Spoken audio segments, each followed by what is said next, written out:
جی بسم اللہ الرحمن الرحیم وعن ابی رافع رضی اللہ تعالی عنہ ان النبی صلی اللہ علیہ وسلم استسلف من رجل بکرا، اللہ کے نبی نے ایک آدمی سے ادھار لیا، استسلف ایک جوان اونٹ بکر، فقدمت علیہ ابل من ابل الصدقہ، جب آپ کے پاس صدقے کے اونٹ آئے، فَأَمَرَ أَبَا رَافِعٍ، تو آپ نے حضرت ابو رافع کو حکم دیا، أَن يَقْضِيَ الرَّجُلَ بَكَرَهُ، کہ وہ آدمی کو اس کا وہ اونٹ دے اس کے بدلے میں جو ہم نے لیا ہے۔ فقال، تو حضرت ابو رافع نے کہا، لا اجد الا خیارا رباعیا، اللہ کے نبی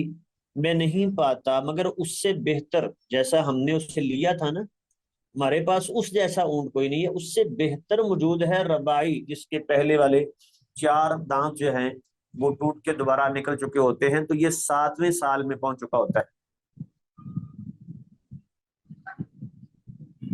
تو 7 سال کا یہ بہترین اونٹ سمجھا جاتا ہے۔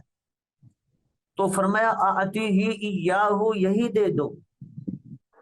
فَإِنَّ خِيَارَ النَّاسِ أَحْسَنُهُمْ قَضَاءً، لوگوں میں سے بہترین وہ ہے جو ادائیگی کے اعتبار سے اچھا ہے۔ یہاں مسئلہ یہ معلوم ہوا کہ ویسے اگر کوئی شخص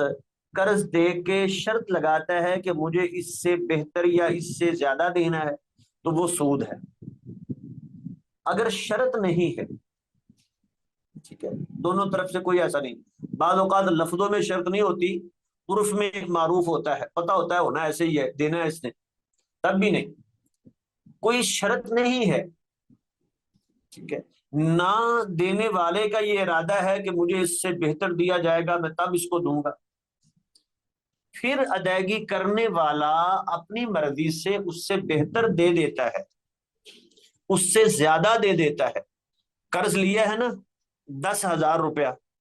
دینے والے نے یہ نہیں کہا کہ مجھے 10,000 سے 1,000 زائد چاہیے، 11,000 چاہیے،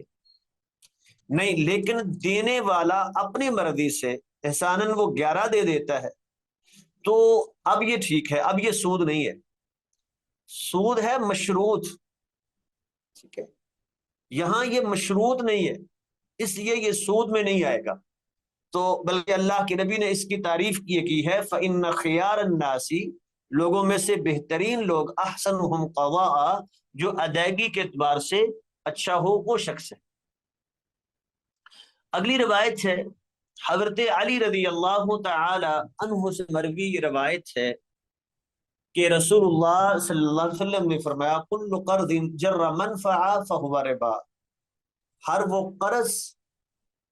جو نفع کھینچے، یعنی جس سے نفع حاصل ہو،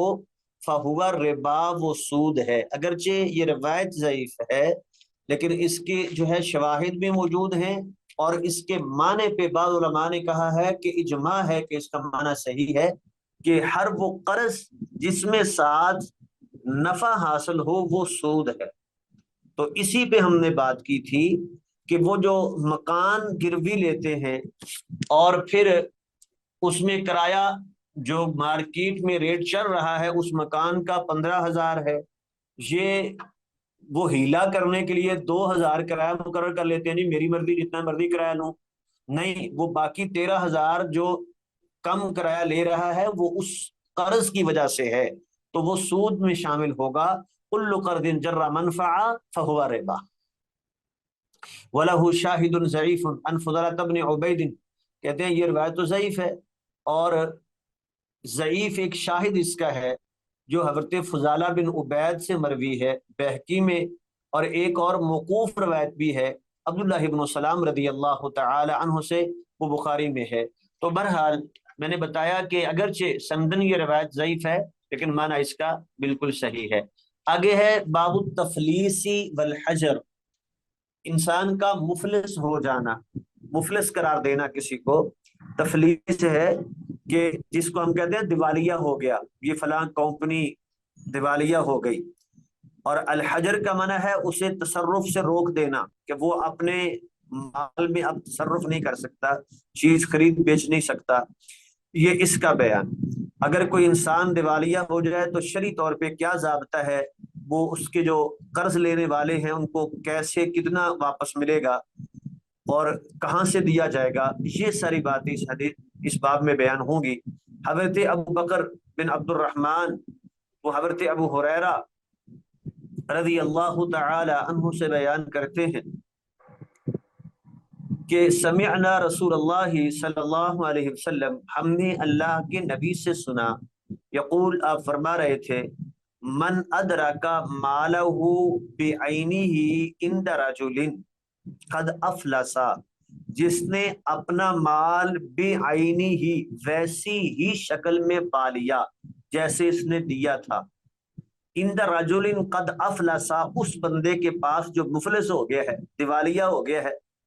اس سے اس نے ادھار کوئی چیز خریدی تھی، گاڑی خریدی تھی، ابھی پیسے نہیں دیے، اس کو عدالت نے یہ ڈکلیئر کر دیا کہ یہ دیوالیہ ہے، فَهُوَ أَحَقُّ بِهِ، تو وہ شخص جس کی وہ چیز تھی وہ زیادہ حق رکھتا ہے من غیری ہی، دوسروں سے۔ اصل میں ہوتا کیا ہے، ایک شخص جب اس پر قرض وہ چڑھ جاتا ہے اور ادائیگی کے وسائل نہیں رہتے، ٹھیک ہے، تو اسے عدالت کی طرف سے یہ ڈکلیئر کر دیا جاتا ہے کہ یہ شخص دیوالیہ ہو گیا ہے۔ ہمارے ہاں تو یہ ایک بہانہ چلتا ہے کہ بینک سے جو ہے وہ کافی سارا قرض لے لو، کسی فیکٹری کے نام پہ وہ بناؤ ہی نہیں، وہ کچھ تھوڑا بہت جو ہے وہ زمین خریدی اور اس کو ویسے ہی چھوڑ دیا، اور پھر کئی سالوں بعد جو ہے وہ یہ کہہ دیا کہ جی ہم تو دیوالیہ ہو گئے، تو وہ زمین سستی سی تھی وہ حکومت لے لے گی، بس ٹھیک ہے، باقی پیسے ہضم ہو گئے۔ ہمارے ہاں تو چلتے ہیں یہ یوں، لیکن اصل شرعی طور پہ اگر ایک شخص واقعہ ہی ایسے ہو جائے کہ وہ دیوالیہ ہو گیا، اس پر قرض زیادہ ہو گئے اور ادائیگی کے اس کے پاس وسائل اتنے نہیں رہے، تو کیا ہوگا، اس کی جو ذاتی ضروریات ہیں اس کی چیزوں کو چھوڑ کے باقی جتنی چیزیں ہیں وہ بے شک فروخت کرنا پڑے، تو وہ حکومت خود کرے گی اپنی ذمہ داری میں کر کے، تو قرض خواہوں کو وہ جتنا جتنا ممکن ہے واپس کر دیا جائے گا، یہ اصول ہے۔ اب ممکن ہے سارا ہو جائے اور ممکن ہے سارا نہ ہو، اگر سارا نہیں ہوتا، اس کے پاس اتنے وسائل نہیں ہے، تو ایک بات ہم نے کی، ذاتی ضرورت کو چھوڑ کے، مثال کے طور پہ 3 مرلے کا مکان اس کی ضرورت ہے، وہ اس میں رہتا ہے، تو یہ نہیں کہا جائے گا کہ یہ بھی بیچ، یہ بھی جو ہے وہ قرض لینے والوں کو یہ بھی دیا جائے گا، وہ اس کی ذاتی ضرورت ہے جس کے بغیر چارہ کار نہیں۔ ہاں اگر وہ 10 مرلے کے گھر میں رہتا ہے، اسے کہا جائے گا اس کو بیچ کے 3 پہ آ جاؤ بھائی، 3 میں تمہارا گزارا ہو سکتا ہے اور باقی جو پیسے ہوں گے وہ ہم قرض لینے والوں کو واپس کریں گے، تو اس کی ضرورت کے علاوہ باقی اس کے پلاٹ ہیں وہ آ جائیں گے، اس کی فیکٹری ہے، گاڑیاں ہیں وہ آ جائیں گی، وہ ساری کیا کریں گے، وہ حکومتی تحویل میں آ جائیں گی، اور حکومتی نمائندے ان کو بیچ کے قرض لینے والوں کو جو ہے وہ ان کے حساب سے جتنا ممکن ہے واپس کر دیں گے۔ یہ شریعت نے اصول کیوں اپنایا؟ اگر تو یہ حکومتی تحویل میں نہ لیا جاتا تو پھر جس کی لاٹھی اس کی بھینس، جس کے پاس طاقت ہوتی وہ آ کے چھین لیتا، باقی سارے رہ جاتے، اور دوسرا اس طرح جو ہے وہ ایک دوسرے کے خلاف دل میں قدورت اور نفرت آتی، فلاں نے مجھ سے چھین لیا ہے، تو یوں جو ہے وہ معاشرہ خرابی کا شکار ہو جاتا۔ اس لیے شریعت نے ایک پورا ضابطہ دے دیا، اور اس میں اگر وہ چیز اس نے جو آخر میں خریدی اس میں ابھی تک کوئی تبدیلی نہیں لے کے آیا، ویسے ہی لی ہے، گاڑی خریدی تھی، ابھی پیسے اس کے نہیں دیے کچھ بھی، وعدہ کیا مہینے بعد پیسے دوں گا، اور 10 دن بعد عدالت میں معاملہ چل رہا تھا، وہاں سے اعلان ہو گیا، فیصلہ ہو گیا کہ یہ بندہ دیوالیہ ہے، تو اب وہ گاڑی اگر اسی شکل میں اس کے پاس موجود ہے تو یہ بیچنے والا زیادہ حقدار ہے، یہ گاڑی اپنی لے لے گا واپس ویسے ہی، لیکن بے عینی ہی اگر اسی شکل میں ہے، اگر اس میں تبدیلی آ گئی، اس نے کچھ کام کروا لیا تھا اس میں، ٹھیک ہے، انجن جو ہے وہ اس میں کچھ کام ہونے والا تھا وہ کروا لیا، اس نے پینٹ اس کو کروا دیا، اب وہ بے عینی ہی نہیں رہی، اب اس میں کچھ تبدیلی آ گئی ہے، تو اب یہ باقیوں کے ساتھ ہے، جو اصول باقیوں کا ہے جیسے ان کو واپس ملے گے اس کو بھی ملے گے۔ رواہ ابو داود و مالک من روایت ابی بکر بن عبد الرحمن مرسلہ بلفظ، ایک مرسل روایت بھی ہے، اس کے الفاظ یہ ہیں کہ ایما رجل باع متاعا، جس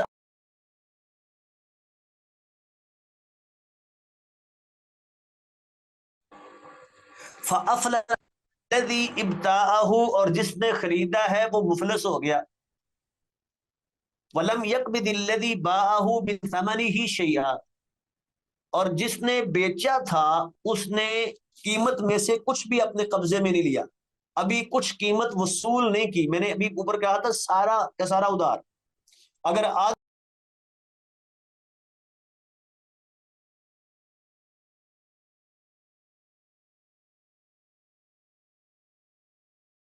پھر جو ہے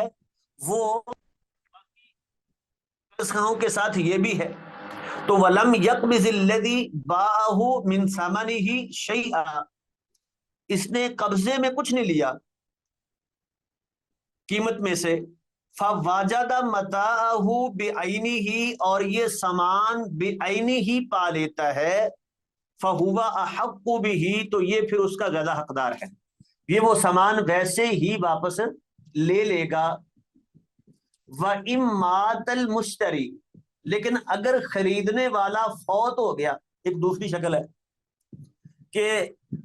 ادھار سامان اس نے بیچا، خریدنے والے نے مہینے کا وعدہ کیا، 10 دن بعد وہ پیسے دینے سے پہلے فوت ہو گیا، اب کیا کریں گے؟ فصاحب المتاع اسوۃ الغرماء، تو اسوۃ الغرماء، پھر جو سامان والا ہے یہ باقی قرض خواہوں کی طرح ہے، جو باقیوں کا حکم ہے جیسے ان کو واپس ملے گا ویسے ہی اس کو ملے گا، تو اس سے معلوم ہوا کہ اگر شخص مفلس ہو گیا اس کا حکم اور ہے، اور اگر فوت ہو گیا تو اس کا حکم اور ہے۔ فوصلہ البہقی، بہقی نے اس کو موصول بیان کیا ہے، اور ابو داؤد کی اتباع میں اس کو ضعیف بھی کہا ہے۔ حافظ ابن حجر رحمۃ اللہ علیہ کا دعویٰ یہ ہے کہ میں نے بلوغ المرام میں جتنی حدیثیں بیان کی ہیں کوئی ایک بھی ایسی نہیں ہے جس پر عمل نہ ہو، یعنی اگر وہ ضعیف بھی ہے تو امت میں سے کسی نہ کسی کا اس پر عمل ہوگا، کسی امام کا عالم کا قول اس کے مطابق ہوگا، بعض اوقات مفہوم صحیح ہوتا ہے اگرچہ سندن جو ہے وہ روایت ضعیف ہوتی ہے۔ وَرَوَاهُ ابو داود وابن ماجہ من روایت عمر بن خلدہ، ابو داؤد نے ابن ماجہ میں عمر بن خلدہ کی روایت سے بیان کیا ہے، اتینا ابا ہریرہ رضی اللہ تعالی عنہ، ہم حضرت ابو ہریرہ کے پاس آئے، فی صاحب لنا قد افلسا، اپنے ایک ساتھی کے بارہ میں جو مفلس ہو گیا تھا اس کا معاملہ لے کے آئے، تو حضرت ابو ہریرہ فرمانے لگے لاقضین فیکم بقضاء رسول اللہ،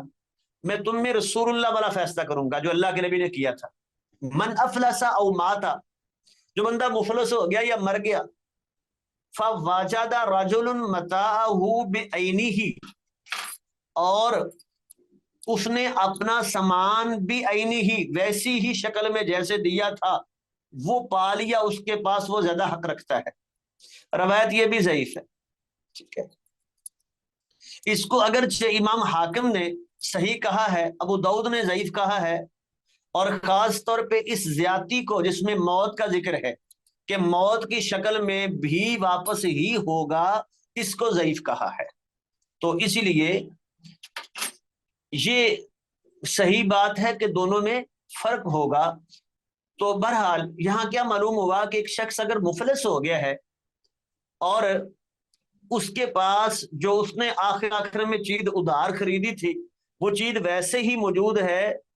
تو وہ چیز تو جس کی چیز تھی وہ لے جائے گا، باقی جو قرض لینے والے ہیں جو اس کے پاس موجود ہے وہ اگر سارا ادائیگی ہو سکتی ہے تو سارا، وہ 10-20%، 15%، جس اعتبار سے جتنی ہو سکتی ہے اتنی ان کو کر دی جائے گی، اور باقی ان کو کچھ نہیں ملے گا، انہیں کہا جائے گا یہی تمہارے لیے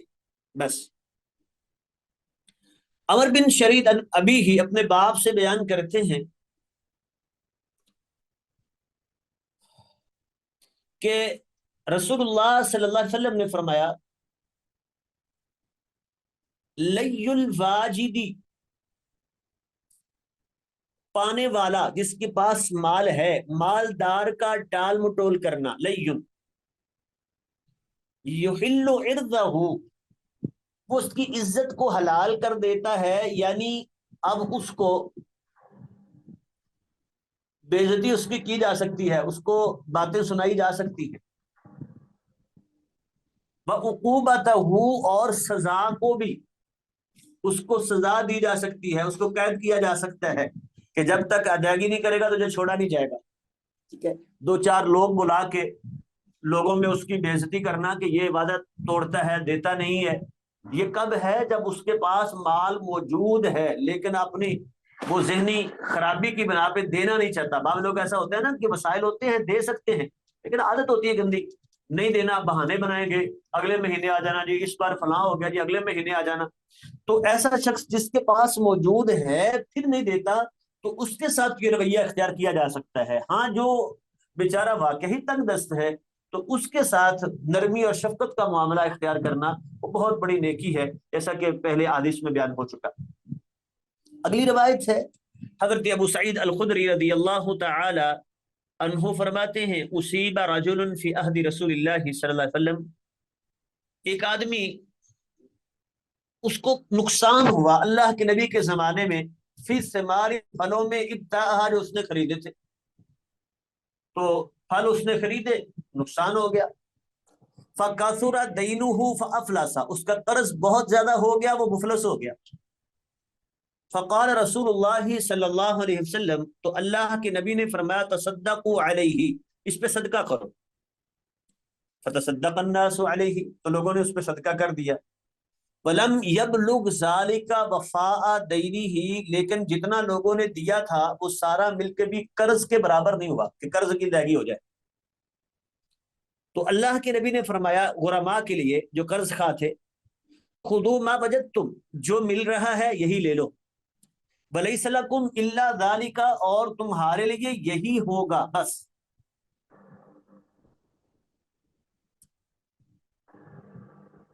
تو یعنی اب مفلس آدمی جتنا اس کے پاس موجود ہے، جتنا وہ دے سکتا ہے اتنا تو دے گا، باقی اب اس کے پاس ہے ہی نہیں تو لا یکلف اللہ نفسا الا وسعها،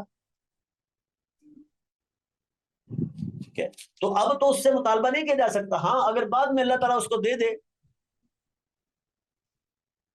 تو ٹھیک ہے، وہ اپنا پوری ادائیگی کر دے۔ تو فرمایا اب جتنا تمہیں ملے گا وہ لے لو۔ حضرت ابن کعب بن مالک اپنے باپ سے بیان کرتے ہیں کہ رسول اللہ صلی اللہ علیہ وسلم نے حاجر علی معاذ مالہ، حضرت معاذ رضی اللہ تعالی عنہ پہ پابندی لگا دی تھی ان کے مال میں کہ تم اپنے مال میں تصرف نہیں کر سکتے۔ یہ وہ حجر کی بات ہوئی تھی نا کہ تصرف میں پابندی لگا دینا۔ وَبَاعَهُ فِي دَيْنٍ، اور اس مال کو بیچ دیا تھا اس قرض کے بدلے میں، کان علیہ، جو ان پر تھا، جو ان کے پاس مال تھا، جو کچھ تھا وہ بیچ کے تو جتنے قرض لینے والے تھے ان کو دے دیا۔ تو یہ وہ شکل ہے کہ جب ایک شخص دیوالیہ ہو جاتا ہے تو جو اس کے اثاثے موجود ہیں وہ حکومتی تحویل میں چلے جاتے ہیں، اور پھر حکومتی نمائندے اس کو بیچ کے، جیسے ہمارے ہاں باقاعدہ بولی لگتی ہے کہ یہ فلاں فلاں چیزیں اتنی اتنی قیمت میں، وہ خریدنے والا خرید لیتا ہے، وہ جو اس سے پیسے حاصل ہوتے ہیں تو وہ قرض لینے والوں کو وہ دے دیے جاتے ہیں۔ تو یہ 9 ہجری کی بات ہے، حضرت معاذ رضی اللہ تعالی عنہ کے ساتھ یہ معاملہ ہوا، تو پھر اللہ کے نبی نے ان کو یمن کی طرف گورنر بنا کے بھیج دیا تھا تاکہ ان کا وہ نقصان بھی پورا ہو جائے۔ اگلی روایت ہے، حضرت عبداللہ بن عمر رضی اللہ تعالی عنہما فرماتے ہیں ارستو علی النبی صلی اللہ علیہ وسلم یوم احد، میں اللہ کے نبی کے سامنے پیش کیا گیا احد دن، وانا ابن 14 سنۃ، اور تب 14 سال کا تھا، فلم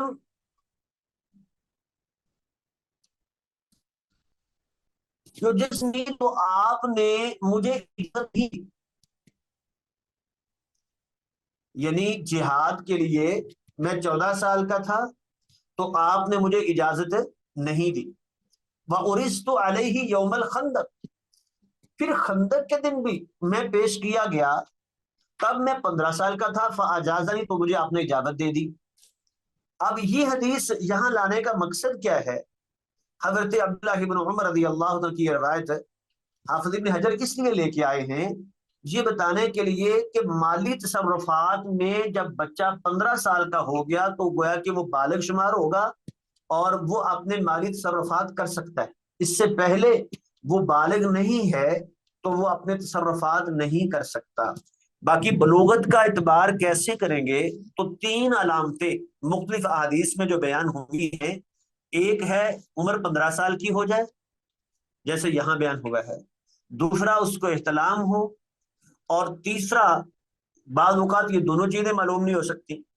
تو پھر اگر ظاہری علامت کی ضرورت ہو تو پھر یہ ہے زیر ناف بال آنا، یہ ایک علامت ہے، جیسا کہ آگے بیان ہو رہا ہے۔ بنو قریظہ کا جو معاملہ پیش آیا تھا، یہودیوں کا وہ قبیلہ جو مدینہ میں آباد تھا، بنو قریظہ، انہوں نے جب بدعہدی کی، غزوہ خندق میں غداری کی، مسلمانوں کے خلاف کافروں کی مدد کی، تو رسول اللہ صلی اللہ علیہ وسلم نے ان کا محاصرہ کر لیا، تو انہوں نے کہا جی حضرت سعد ہمارے بارے میں جو فیصلہ کر دیں وہ ہمیں منظور ہے۔ ان کا خیال یہ تھا کہ حضرت سعد رضی اللہ تعالی عنہ، یہ ان کا جو قبیلہ تھا ان کے ساتھ درینہ بنو قریظہ کے تعلقات تھے قبیلہ اوس سے، تو اس کا خیال کریں گے۔ حضرت سعد رضی اللہ تعالی عنہ نے فیصلہ کیا کہ ان کے جتنے جوان ہیں ان کو قتل کر دیا جائے، لڑنے والے، اور ان کی عورتوں کو جو ہے وہ لونڈیاں بنا لیا جائے، ان کے بچوں کو لونڈیاں غلام بنا لیا جائے۔ تو اب وہاں اس وقت جو کہ ایسا تو کوئی نہیں بتائے گا عمر، جو درمیان بچے تھے کہ ان کی عمر 15 سال ہوگی ہے کہ نہیں ہوگی، ہر ایک کہے گا بچنے کے لیے قتل ہونے سے کہ میں تو چھوٹا ہوں۔ تو پھر کیا کیا گیا؟ دیکھا گیا زیر ناف، جن کے بال تھے انہیں جوان سمجھا گیا، بالغ سمجھا گیا، اور جن کے نہیں تھے ان کو بچہ سمجھا گیا، ان کو وہی غلام بنا لیا گیا۔ تو یہ اس کی بات ہو رہی ہے۔ عطیہ القردی رضی اللہ تعالی عنہ، یہ تب یہودی تھے، پھر مسلمان ہو گئے تو صغار صحابہ میں شمار ہوتے ہیں۔ کہتے ہیں اورثنا علی النبی صلی اللہ علیہ وسلم یوم قریظہ، قریظہ کے دن ہمیں اللہ کے نبی کے سامنے پیش کیا گیا کہ جی اب ان کا کیا کریں، بچے ہیں، ان کو جوانوں میں سمجھیں یا ابھی بچوں میں شمار کریں۔ فکانا من انبتا قتیلا، تو جس کے زیر ناف بال اگ آئے تھے اس کو قتل کیا گیا، اس کو جوان سمجھا گیا، وہ حکم۔ ومن لم ينبت، اور جس کے بال ابھی نہیں اگے تھے، خلا سبیلہ، اس کا رستہ چھوڑ دیا، یعنی اس کو بچہ سمجھا گیا۔ فَكُنْتُ مِمَّنْ لَمْ يُنْبِتْ، میں بھی ان میں شامل تھا، خوش نصیب تھے، بچ گئے، کہ جن کے بال ابھی نہیں اگے تھے۔ فَخَلَّا سَبِيلِي، تو میرا رستہ بھی اللہ کے نبی نے چھوڑ دیا، یعنی مجھے جو ہے وہ قتل نہیں کیا گیا۔ تو یہ ایک چیز یہ بیان ہو گئی، پیچھے دوسری چیز بیان ہوئی ہے وہ 15 سال والی، اور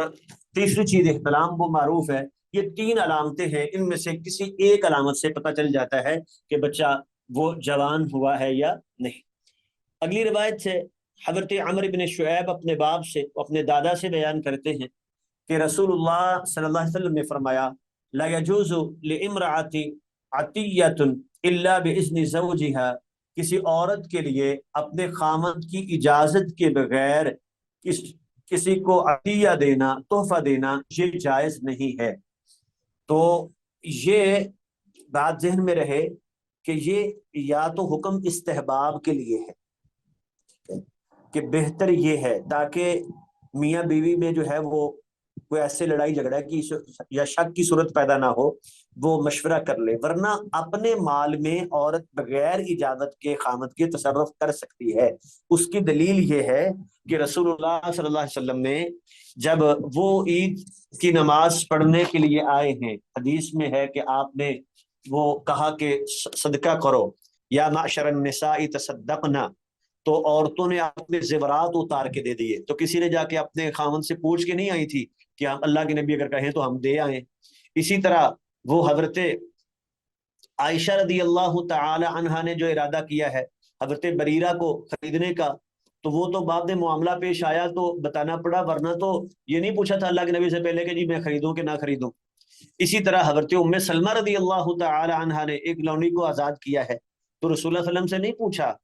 کہ جی میں اس کو آزاد کروں یا نہ کروں، آپ نے بعد میں فرمایا کہ اگر مجھ سے پوچھ لیتی تو میں تمہیں مشورہ دیتا کہ اپنے ننیال میں دے دو۔ تو اس کا مطلب ہے کہ پوچھا نہیں تھا۔ تو اپنا جو ذاتی مال ہے، ایک ہے جو خامد کا مال ہے، اس میں تو بغیر اجازت کے واقعہ ہی کسی کو دے نہیں سکتی، وہ تو اس پر حرام ہے۔ جو اس کا ذاتی مال ہے، جو اس کو وراثت میں ملا ہے، جو اس کو پیچھے جہیز میں لے کے آئی ہے مثال کے طور پہ، اسی طرح اس کو تحفہ طائف میں ملا ہے، حق مہر میں ملا ہے، یہ سارا اس کا ذاتی مال ہے۔ اس میں بہتر تو ہے، استحباب کا پہلو تو ہے کہ یہ اپنے خامد سے وہ مشورہ کر لے اس میں، لیکن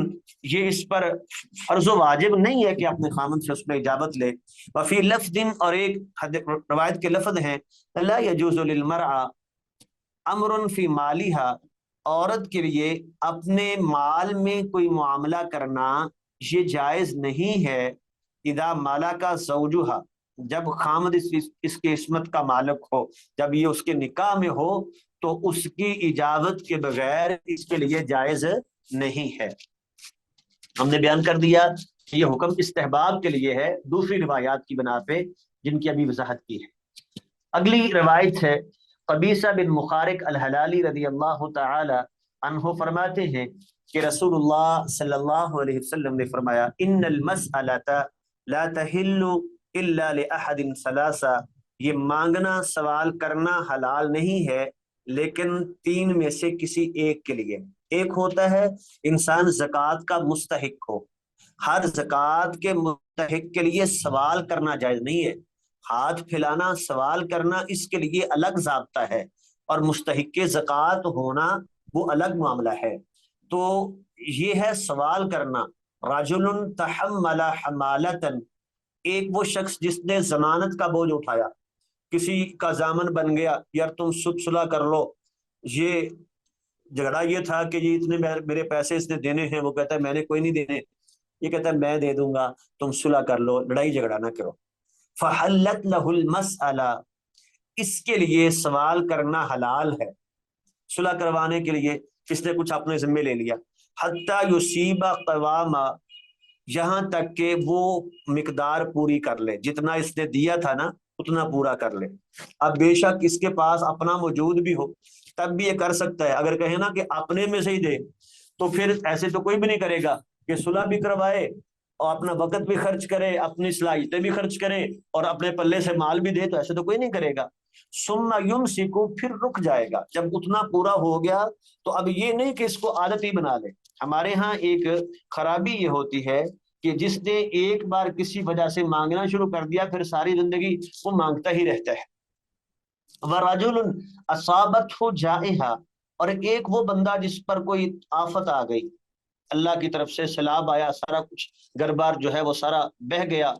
یہ زلزلہ آیا تھا، مکان گر گیا، کچھ نہیں رہا۔ اجتاحت مالہ، جس نے اس کے مال کو تباہ کر دیا، برباد کر دیا۔ فحلت لہ المسئلہ، اب اس کے لیے بھی مانگنا جائز ہے۔ حتی یصیب قواما من عیش، یہاں تک کہ گزران کا ذریعہ بنا لے، کوئی روزی کا ذریعہ بن جائے، کوئی اتنا سا بن جائے کہ کام شروع کر سکے۔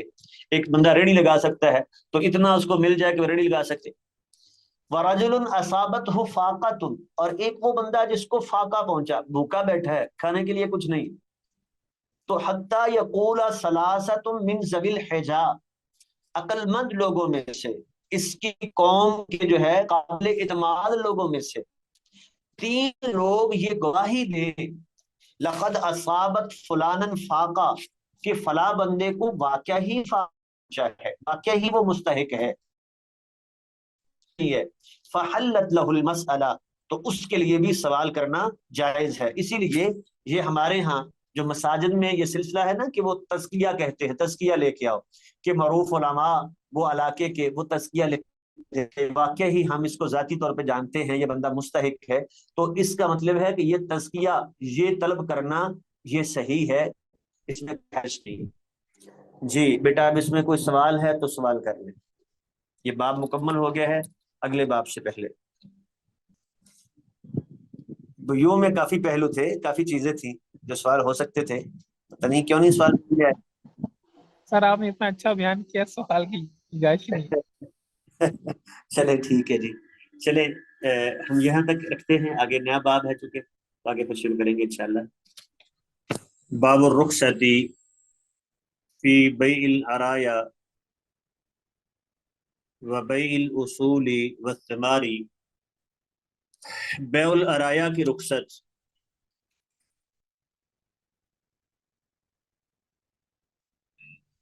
اور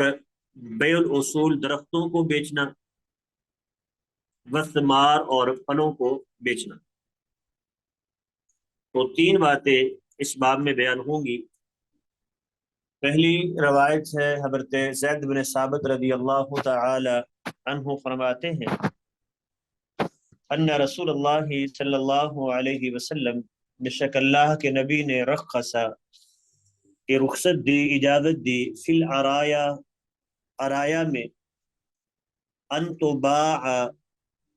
کہ اس کو بیچا جائے، بخرسیہا اندازے کے ساتھ، کیلن وہ ماپ کے بدلے میں، یا اندازن ماپ کر کے اتنا ہوگا۔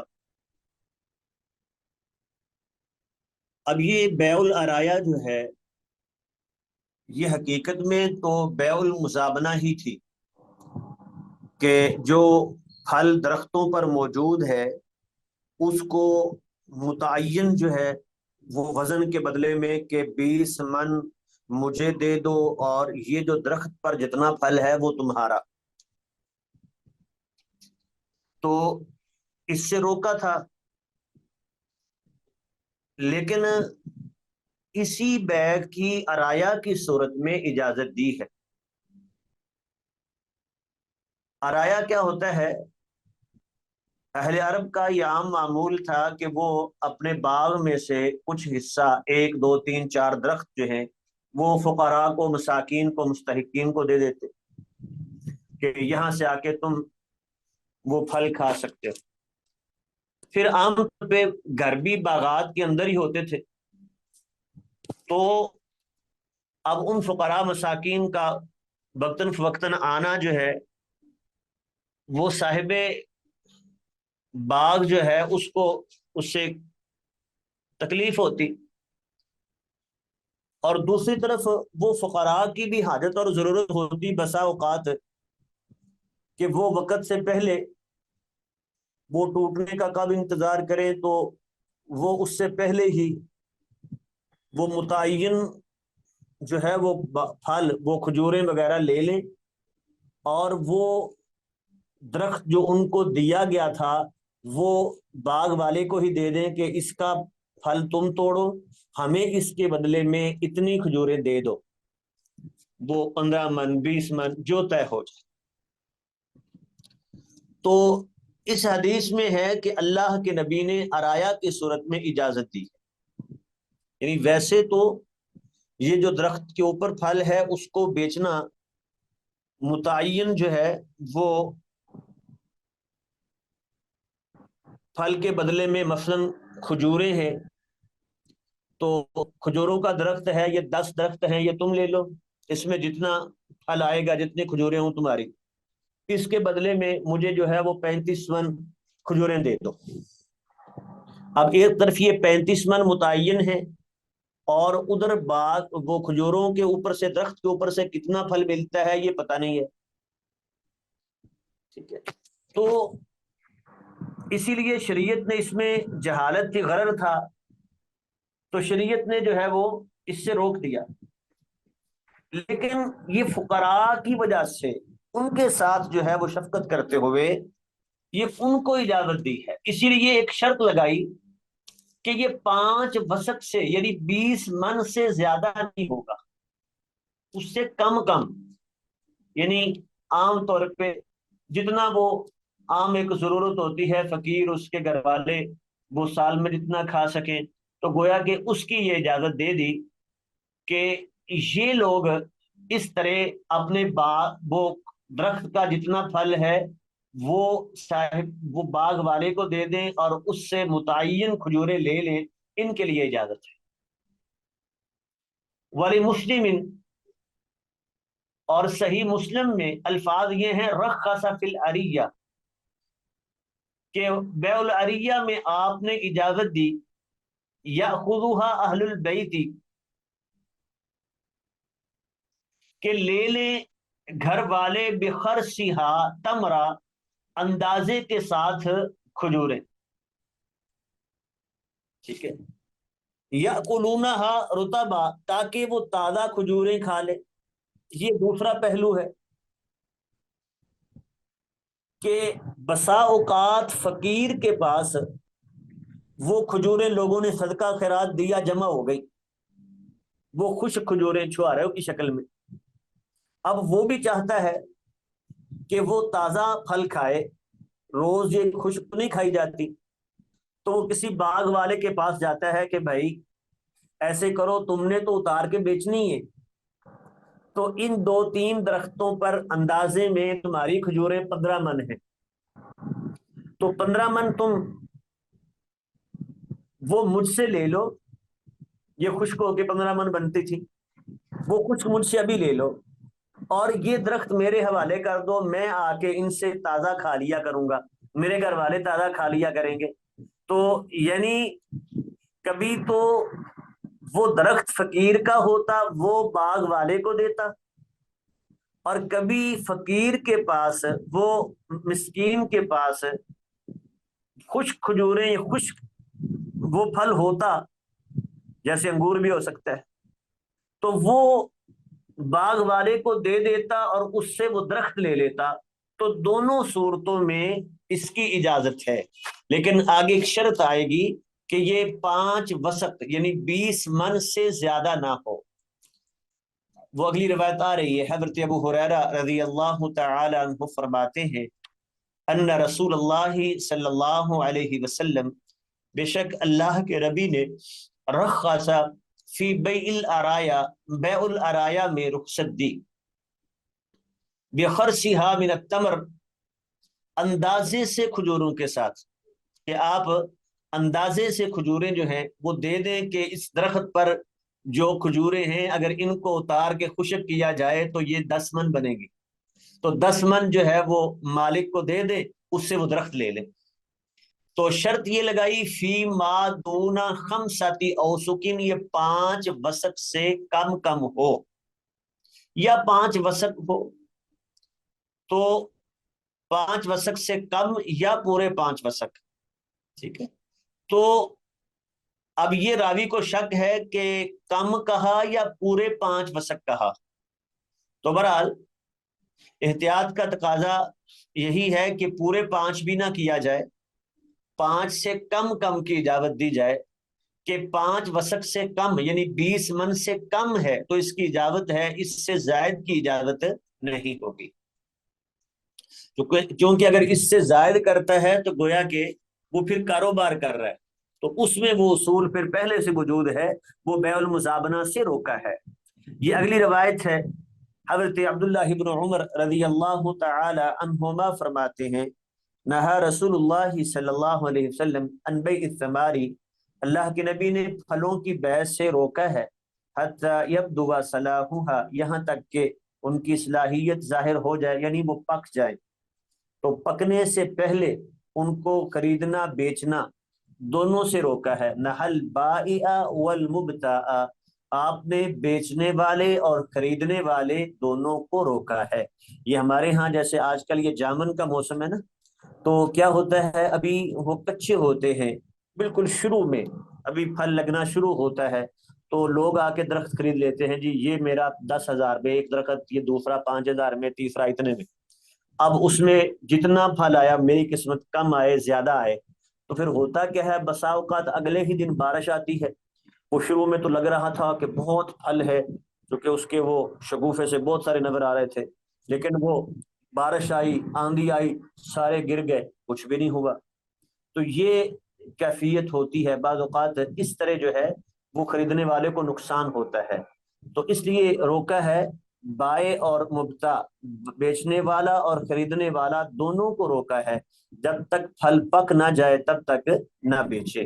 وفی روایت، اور ایک روایت میں ہے، وَكَانَ إِذَا سُئِلَ عَنْ صَلَاحِهَا، جب آپ سے یہ سوال پوچھا جاتا کہ یہ صلاحیہ سے کیا مراد ہے،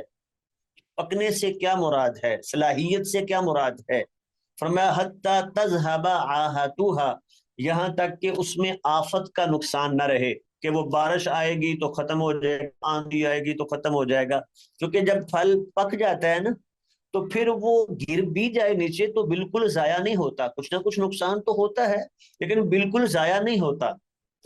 اور اگر وہ بالکل شروع میں آغاز میں جب کچا ہے تب وہ گر گیا تو وہ ضائع ہو گیا بس۔ تو اس لیے جب تک وہ پک نہ جائے تب تک اس کو آگے بیچنے سے روکا ہے۔ حضرت انس بن مالک رضی اللہ تعالی عنہ فرماتے ہیں النبی صلی اللہ علیہ وسلم نہا عن بیع الثمار حتی تزہو، اللہ کے نبی نے پھلوں کی بیع سے روکا ہے، حتی تزہو یہاں تک کہ وہ پک جائیں۔ کیلا پوچھا گیا وما زہوہا، اللہ کے نبی یہ زہو آپ لفظ بول رہے ہیں کیا مراد ہے؟ فرمایا تحمار و تصفار، وہ سرخ ہو جائیں یا زرد ہو جائیں۔ تو یہ پکنے کی مختلف کیفیتیں ہوتی ہیں نا، بعض پھل وہ ہیں کہ جب وہ پک جاتے ہیں تو سرخی مائل ہو جاتے ہیں، بعض زردی مائل ہو جاتے ہیں، تو مراد ایک ہی ہے کہ وہ پک جائیں۔ اگلی روایت ہے وعنہ رضی اللہ تعالی عنہ ان النبی صلی اللہ علیہ وسلم نہا عن بیع العنب حتی یسود، آپ نے انگوروں کی بیع سے روکا ہے حتی یسود یہاں تک کہ وہ سیاہ ہو جائے، وعن بیع الحب اور دانے کی بیع سے حتی کہ وہ سخت ہو جائے۔ تو دانا جو ہے جب سخت ہو جاتا ہے تو گویا کہ وہ پک جاتا ہے۔ تو یعنی جتنے بھی یہ پھل ہیں ان میں پکنے سے پہلے، اسی طرح کھیتی ہے وہ الحب میں یہ بھی آ جائے گی، تو اس کو بھی پکنے سے پہلے آگے بیچنے سے روکا ہے۔ حضرت جابر رضی اللہ تعالی عنہما فرماتے ہیں قال رسول اللہ صلی اللہ علیہ وسلم لو بعت من اخیک ثمرہ، یہاں آپ نے سبب بیان کیا ہے کیوں منع ہے، اگر تو اپنے بھائی سے کوئی پھل اس کو بیچے فَأَصَابَتْهُ جَائِحَةٌ اور اس کو آفت آ جائے، کوئی آندھی آ گئی، بارش شدید آ گئی، وہ سارا پھل پکنے سے پہلے تو نے بیچ دیا تھا، وہ کچی شکل میں تھا بالکل ابتدائی، تو وہ بارش آئی، آندھی آئی، وہ گر کے نیچے جو ہے وہ ضائع ہو گیا۔ فَلَا يَحِلُّ لَكَ أَن تَأْخُذَ مِنْهُ شَيْئًا، اب تیرے لیے یہ حلال نہیں ہوگا کہ اس سے کچھ لے، یہ اس کو دیا کیا ہے، اس نے پھل خریدا تھا وہ تو ہے ہی نہیں۔ بِمَا تَأْخُذُ مَالَ أَخِيكَ بِغَيْرِ حَقٍّ، تو کیوں اپنے بھائی کا مال بغیر حق کے لے گا، جو چیز اس نے خریدی تھی وہ تو نے اس کو دی ہی نہیں، وہ پھل تو پکنے سے پہلے ہی ضائع ہو گیا۔ اب یہ کہتا ہے نہیں بھی تمہاری قسمت ٹھیک ہے، تو اب یہ خراب ہوا ہے تو تمہارا ہوا ہے، ضائع ہوا ہے تمہارا ہوا ہے، مجھے تو پیسے پورے دو، تو اس بیچارے کا تو نقصان ہو گیا نا۔ تو اس لیے یہ پکنے سے پہلے روکا ہے کہ پھل کو بیچا جائے۔ اگلی روایت ہے حضرت عبداللہ بن عمر رضی اللہ تعالی عنہما فرماتے ہیں نبی کریم علیہ السلام سے بیان کرتے ہوئے من ابتاع نخلا بعد ان تعبر، جس نے کوئی کھجور کا درخت خریدا پیوند کاری کے بعد، جب وہ پھل لگنے لگتا ہے نا تو اس پہ پیوند کیا جاتا ہے، وہ نر اور مادہ کا حساب ہوتا ہے کہ وہ دوسرا پھل اس پہ ڈالا جاتا ہے جس سے پھل زیادہ آتا ہے۔ فَثَمَرَتُهَا لِلْبَائِعِ الَّذِي بَاعَهَا، تو اس کا پھل وہ بیچنے والے کا ہوگا، الا یہ کہ خریدنے والا شرط لگا لے۔ یہ اصول بیان کر دیا، درخت خریدا، ویسے تو اگر یہ پھل اکیلا یوں کچا بیچتا تو جائز نہیں تھا، لیکن یہ پھل نہیں درخت بیچ رہا ہے، تو اب چونکہ مقصود وہ اصل درخت ہے، جیسے کھیتی کچی بیچنا درست نہیں، لیکن وہ زمین بیچ دیتا ہے، یہ ایکڑ جو ہے میں بیچتا ہوں، اس پہ وہ کھیتی اس نے جو بوئی ہوئی ہے تو بیچ سکتا ہے، لیکن یہی اصول ہے کہ اگر وہ تعبیر کے بعد ہے تو پھل بیچنے والے کا ہوگا، اگر سودے میں بات نہیں ہوگی۔ اگر سودے میں بات ہو گئی ہے وہ خریدنے والا کہتا ہے کہ بھائی جو اس کا پھل ہے وہ بھی میرا، اس شرط پہ میں خرید رہا ہوں، تو پھر ٹھیک ہے، پھر جو شرط لگائی ہے وہی ہوگا۔ کیونکہ عام طور پہ ہمارے ہاں ہوتا یہ ہے، اگر اس طرح وہ شخص درخت خریدتا ہے یا زمین خریدتا ہے نا، تو وہ طے ہو جاتا ہے کہ جی یہ ایک درخت جو ہے اس کی قیمت ہے 15,000 روپیہ، اور 5,000 روپیہ اس کے پھل کی قیمت ہے 20,000 روپیہ۔ اس طرح زمین ہے تو یہ 25-30 لاکھ کا ایکڑ ہے، اور اوپر جو ہے 20,000 جو ہے وہ فی ایکڑ جو ہے، یہ جو اس میں فصل موجود ہے اس کا ہم دیتے ہیں، تو یوں اکٹھا لے لیتے ہیں۔ تو یوں اگر تو اس نے باقاعدہ بات طے کی ہے تو ٹھیک ہے، اگر بات طے نہیں ہوئی تو پھر تعبیر کے بعد جو پھل ہے وہ بیچنے والے کا ہوگا، اس کو حق ہوگا کہ وہ اس نے درخت بیچ دیا ہے، لیکن یہ پہلے والا ابھی جو پہلا پھل ہوگا جو پکنے کے قریب تھا اور اس نے درخت بیچ دیا، تو وہ بیچنے والا جو ہے اس پہ تصرف کرے گا، وہ اس کا ہوگا۔ آگے ہے ابواب السلم والقرض والرہن۔ سلم یا بیع السلف دو لفظ بولے جاتے ہیں اس کے لیے۔ یہ ہوتا ہے کہ انسان قیمت چیز کی پہلے ادا کر دے اور چیز وہ اس کو بعد میں ملے، بے شک چیز ابھی موجود ہی نہیں ہے، ٹھیک ہے، تو چیز وہ بعد میں اس کو ملے، تو یہ بیع السلم یا بیع السلف ہے۔ اسی کی قریب ایک شکل ہمارے ہاں ہوتا ہے، یہ جس کو ہم کہتے ہیں سائی پہ چیز بنوانا، کہ پہلے مشین تیار کروانی ہے نا، تو ریٹ طے ہو جاتا ہے، یہ فلاں مشین اس معیار کی اتنی قیمت میں فلاں دن کو آپ کو مل جائے گی، اتنے پیسے پہلے ادا کر دیں۔ گاڑی خریدتے ہیں تو کمپنی، یہ ایک شکل ہوتی ہے کہ آپ ڈائریکٹ پیسے وہاں پہلے بھیج دیتے ہیں، اس طرح آپ کو سستی ملتی ہے، تو وہ وعدہ کرتے ہیں جی 2 ماہ بعد فلاں تاریخ کو فلاں کلر کی فلاں گاڑی، وہ ساری اس کی چیز واضح ہوتی ہے، یہ اس کا معیار ہوگا، یہ اس میں ہر چیز ہوگی، تو وہ آپ کو مل جائے گی، یہ بیع السلم ہے۔ تو ویسے تو اصول یہ ہے کہ جس میں غرر ہو، چیز موجود نہ ہو، تو اس کو بیچنا جو ہے وہ جائز نہیں ہے۔ یہاں وہ جو چیز خرید رہا ہے، جس کے پیسے دے رہا ہے، ابھی وہ چیز بعض اوقات موجود ہی نہیں ہے، لیکن سلم کی شکل میں شریعت نے اس کی اجازت دی ہے، گویا کہ یہاں جو چیز کے اوصاف ہیں ان کو قائم مقام سمجھا ہے اس چیز کے، کہ وہ جو چیزیں طے ہوگی نا، نمبر 1 قیمت، نمبر 2 اس چیز کی جو ہے نا وہ کوالٹی کیا ہوگی، کلر کیا ہوگا، اس کے جو ہے وہ کس معیار کی ہوگی، یہ ساری چیزیں، اور وقت بھی طے ہو گیا کہ کب ملے گی، ٹھیک ہے۔ جب یہ چیزیں طے ہو گئی تو اس کی وہ کوالٹی جو اگر اس سے کم ہوتی ہے تو اس کو اختیار ہے کہ یہ سودا واپس کر دے، فسخ کر دے، تو اس لیے شریعت نے ضرورت کی بنا پہ اس کی اجازت دی ہے۔ والقرض، اور قرض کا بیان بات واضح ہے، آگے بیان ہوگا۔ والرہن، اور گروی رکھنا، تو گروی رکھنا جائز ہے یا ناجائز، اور پھر گروی سے فائدہ اٹھانا کیسا ہے، یہ آگے حدیث میں ہم پڑھیں گے۔ یہ پہلی روایت ہے حضرت عبداللہ ابن عباس رضی اللہ تعالی عنہما فرماتے ہیں، قادم النبی صلی اللہ علیہ وسلم المدینہ، اللہ کے نبی جب مدینہ آئے، وَهُمْ يُسْلِفُونَ، اور یہ قیمت پہلے ادا کر دیتے تھے، فی الثماری، پھلوں کی، السنۃ والسنتین، 1 سال یا 2 سال، ٹھیک ہے، کہ اس سال تو نے فلاں مہینے میں مثلا ہمیں اتنا پھل دینا ہے، یہ اس کی قیمت ہے، اگلے سال اتنا دینا ہے۔ فقال، آپ نے فرمایا، من اسلف فی ثمر، جو یوں ادھار پھلوں کی یہ بیع کرے، فل یسلف، تو وہ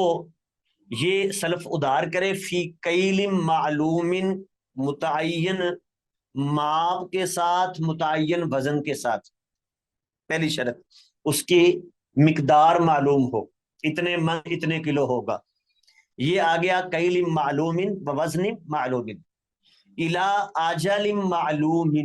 یہ دوسری شرط ہو گئی کہ وقت معلوم ہو، کب دے گا، اور تیسری چیز جو ہے وہ قیمت ہوتی تھی جو پہلے وہ دے دیتے تھے، وہ تو معلوم ہی ہے، تو اس لیے 3 چیزیں، قیمت متعین ہو، وقت متعین ہو، اور مقدار متعین ہو، اور چوتھی چیز معیار بھی متعین ہو، وہ کوالٹی کیا ہوگی، معیار کیا ہوگا، یہ 4 چیزیں گویا کہ ہو گئی۔ اگر یہ واضح ہے، متعین ہے، تو پھر یہ بیع السلم کی اجازت ہے۔ عبد الرحمن ابن عبزہ اور عبداللہ ابن ابی اوفا رضی اللہ تعالی عنہما دونوں کہتے ہیں کننا نصیب المغانم مع رسول اللہ صلی اللہ علیہ وسلم، غزوات میں ہمیں غنیمتیں ملتی، وَكَانَ يَأْتِينَا أَنْبَاتٌ مِّنْ أَنْبَاتِ الشَّامِ، اور شام کے نبتیوں میں سے، یہ ایک قوم ہے جس کے لیے یہ لفظ بولا جاتا ہے،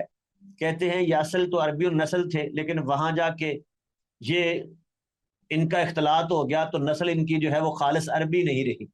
اسی طرح ان کی زبانیں بھی بگڑ گئیں، تو یہ شام میں چلے گئے تھے۔ تو یہ لوگ، اور عام طور پہ زراعت کھیتی باڑی کرتے تھے، یہ ہمارے پاس آتے، فَنُسْلِفُهُمْ، ہم ان کو جو ہے وہ قیمت دے دیتے، فی الحنطۃ والشعیر، وہ گندم کی یا جو کی اور منقے کی، وفی روایت، اور ایک روایت میں ہے الزیتی، تیل کی، زیتون کی، تو وہ قیمت پیشگی دے دیتے، الی اجل مسمی، مقرر وقت کے لیے، یعنی فلاں وقت تم ہمیں وہ چیز دو گے، یہ پیسے لے جاؤ۔ قیلا، پوچھا گیا، اکان لہم زرع،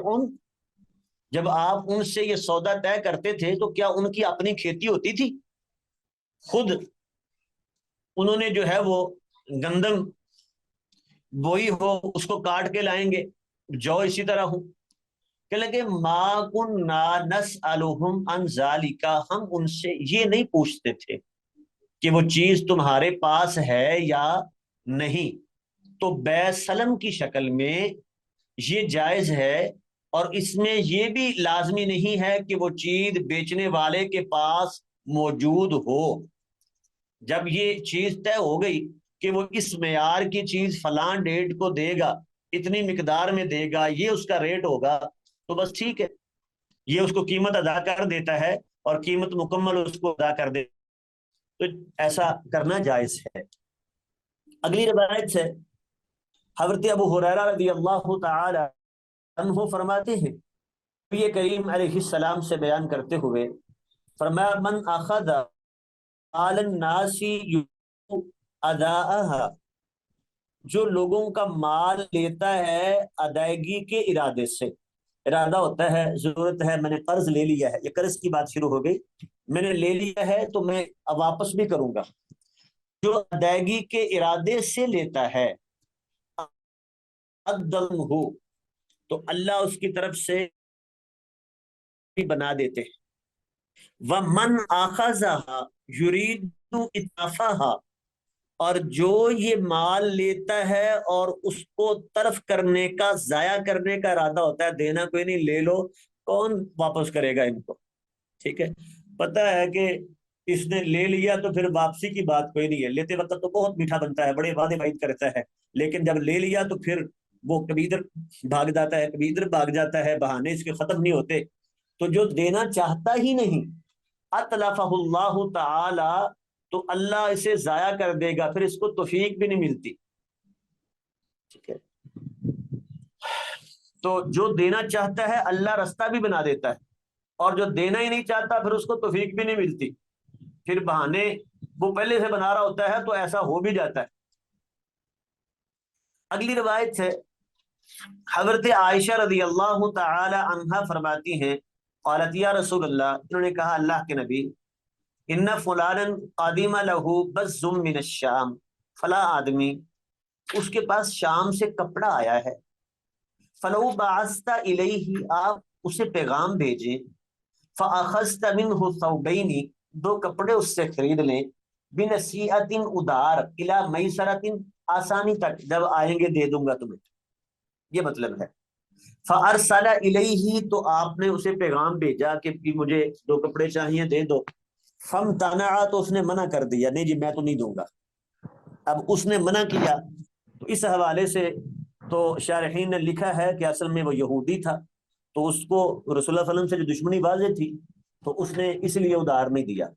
باقی اس سے معلوم یہ ہوگا کہ ادھار چیز لینا جائز ہے، کہ چیز ادھار خریدی جا سکتی ہے، اس میں کوئی حرج نہیں ہے۔ اگلی روایت ہے حضرت ابو ہریرہ رضی اللہ تعالی عنہ فرماتے ہیں کہ رسول اللہ صلی اللہ علیہ وسلم نے فرمایا